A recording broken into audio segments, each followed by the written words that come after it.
زين بقطر قعدوا قالوا احنا نمثل الجمهور السني والدوحه المؤتمرات، ومن قطر طاروا الانقره. يا بني مثل الجمهور السني المساكين النازحين والخيل. اريد لي من ذول السرسريه واحد طب على معسكر مال النازحين وقال لهم السلام عليكم. رئيس الوزراء السابق سلم، يعني حتى الحالي سلم ملف النازحين الى ناس هم من اهل الانبار، يعني انطر هذا ملف وهذا ناسكم ومليارات. صحيح والله صحيح. يعني منين جابوا لكم واحد من الناصريه مثلا والله مسؤول ملف النازحين؟ القائم مقامين وبعض المسؤولين باقوا حد صالح المطلق، والدبا ياكل دبا. سامع بيها؟ قدم مثل قيم مقام الفلوجه، خلي مثلا نعم على 5 مليار او 6 مليار للنازحين وزعهم كذا كذا. خذ لبيت ودها لبرا، خلى للسهره كم درهم ما شغلتهم. يحبون السهر هم؟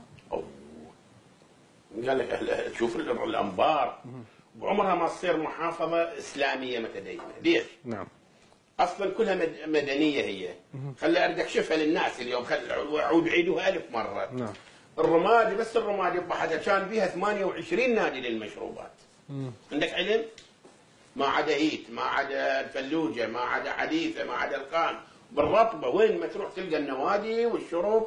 بعد تصير بالسبعه المغرب مالك مكان بنادي تقعد. من امتى وجا صاروا اسلاميين يكذبون علينا كذب؟ طيب هذا اليوم التوجه اليوم انت البعث اللي مسويت لك العيه، صرت الاسلام تكذب علي كذب؟